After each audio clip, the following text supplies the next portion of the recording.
안녕하세요. 한창원 변호사입니다. 오늘 말씀드릴 주제는 소송과 두려움, 부제는 소송 과정에서 두려움을 잠시 잊는 법입니다.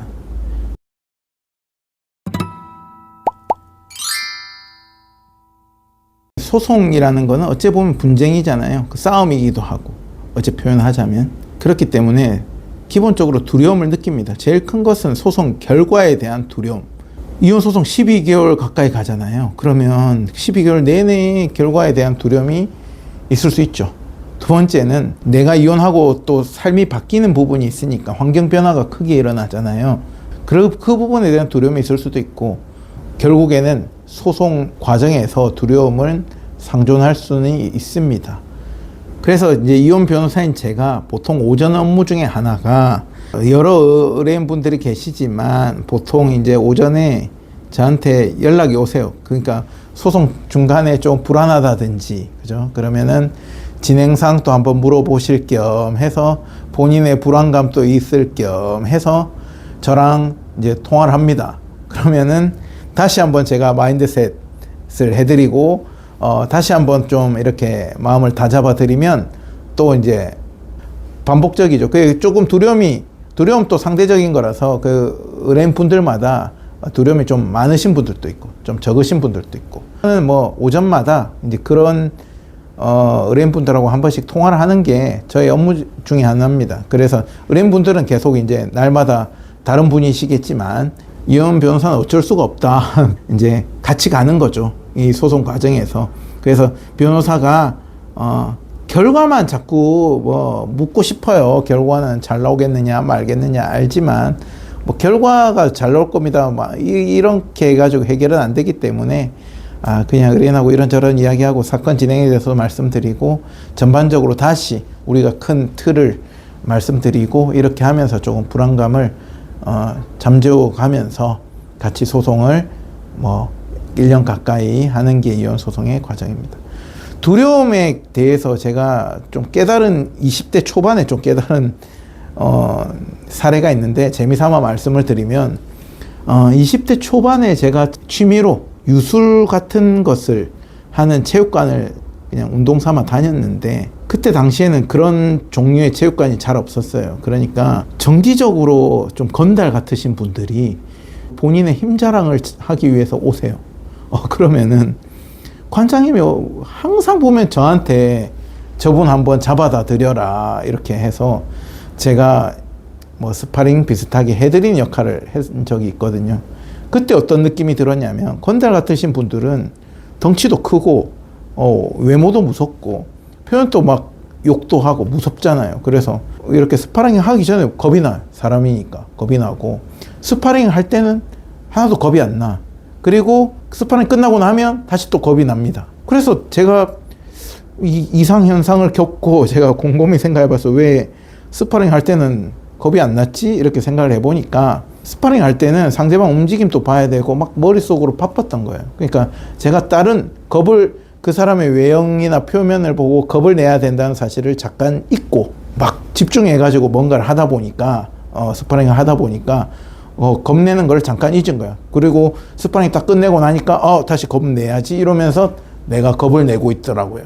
그래서 이게 사람의 그 두려움이라는 거는 뭐 자연스러운 현상이잖아요. 그래서 그걸 계속 이렇게 두려움을 쳐다보고, 내가 소송도 그래요. 12개월 동안 계속 이거를 쳐다본다고 해가지고 이게 괜히 쓸데없는 생각, 쓸데없는 방향, 쓸데없는 고민만 늘어날 뿐이지, 그죠? 할 때 우리가 소송 초반에, 저는 특히나 소송 초반에 퍼즐을 다 맞추려고 정말로 집중해가지고 의뢰인한테 조사도 철저하게 하고, 의뢰인분도 정말 바쁘게 자료 준비해가지고 한 변에 퍼즐 90변론이라는 걸 하잖아요. 그게 사실은 일반론적인 소송에서는 소송을 마칠 단계에 쓰는 종합서면 느낌이거든요. 근데 그걸 소송 초반에 제가 다 맞춰가지고 소송에서 판사님 볼 때 이게 주도권을 잡고 가는 것도 있지만은, 사실은 또 부대되는 효과가 뭐냐면, 내 사건의 의뢰인 입장에서는 내 사건의 퍼즐이 다 맞아 떨어지고 한 것을 보게 되면 좀 마음이 편해요. 어떻게 흘러갈지 내가 불리한 요인이 설령 있더라도 그게 그 전체에서 차지하는 비율이 적구나 이런 게 느껴지기 때문에 내가 두려움이 좀 재의뢰인 분들은 일반적인 케이스보다는 좀 두려움이 낮으신 편이에요. 낮으신 편이고 그 중에서 뭐 또 개인차가 있으니까 하지만은 그래서 저도 이제 그 초반에 이렇게 집중해 가지고 하는 이유를 하는 것도 소송 과정에서 의뢰인의 괜한 두려움, 스트레스를 줄여드리려고 하는 거예요. 그런데도 불구하고 그죠? 우리가 소송 초반에 핵폭탄, 전쟁으로 따졌을 때 우리가 핵폭탄을 만들어서 꽝 던졌음에도 불구하고 소송이라는 거는 흐름이 어때요? 1, 2개월 단위로 흘러가거든요. 매일같이 뭔가 변화가 일어나는 게 아니에요.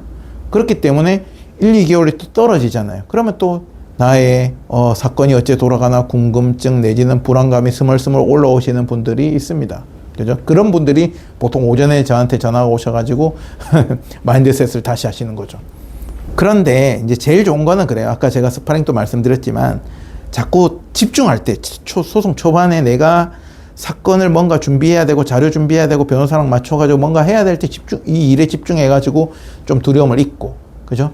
중간에 턴이 안 돌아왔을 때는 우리 턴이 아닐 때는 최대한 다른 저는 일상을 하시라고 해요. 이 소송만 쳐다보고 있으면은 오히려 더 잘못된 방향의 선택을 많이 합니다. 그리고 문제는 뭐냐면 한두 달이 더 지나가지고 우리 턴이 돌아왔을 때 그때는 또 딱 집중해가지고 여기에 대한 준비나 대응을 해야 되는데 쉬어야 될 타이밍에 쉬지 않아 버리면은 정작 집중해서 대응을 할 타이밍에 오히려 더 제가 항상 보면은 제대로 이 준비가 안 되는 케이스가 많아요. 그러니까 자기 사건을 매일 12개월 내내 쳐다보고 계신 분들이 사건을 잘할 것 같지만은 오히려 뭐가 중요하고 뭐가 안 중요하고 모르고 계속 이렇게 섞이는 안 중요한 거에 막 하고 정작 중요한 거에 대한 자료를 놓친다거나 한다거나 오히려 이런 케이스가 훨씬 많습니다.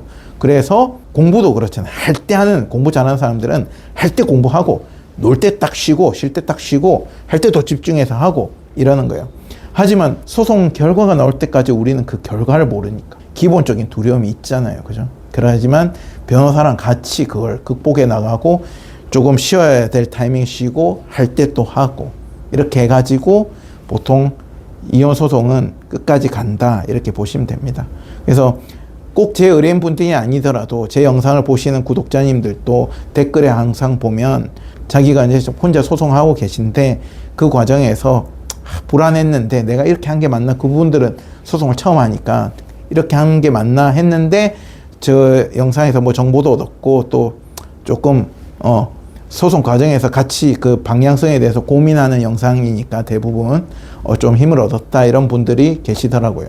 그런 분들에게도 참 감사드리고 오늘은 소송 과정에서의 두려움에 대해서 말씀드렸고 두려움은 자꾸 쳐다보지 마시고 가급적이면은 업무 우리가 소송 업무라는 것에 집중해서 처리할 때 딱 처리하고 이렇게 해나가는 것이다. 그리고 소송이라는 것은 생물이라서 소송을 하다 보면 유리한 면도 생길 수도 있고 또 불리한 면도 생길 수도 있어요.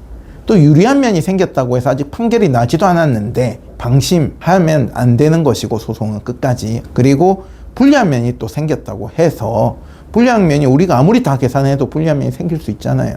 그럴 때는 또 그 발생했을 때 집중해 가지고 우리가 또 최선의 선택을 최선의 결과를 받아오려고 해나가면 되기 때문에 미리부터 너무 걱정하실 필요는 없다. 그래서 소송 과정에서는 두려움과 스트레스 관리가 중요하고 이걸 오히려 잘 하시는 분들이 소송 결과에서도 좋은 결과가 많습니다. 오늘은 여기까지입니다. 감사합니다.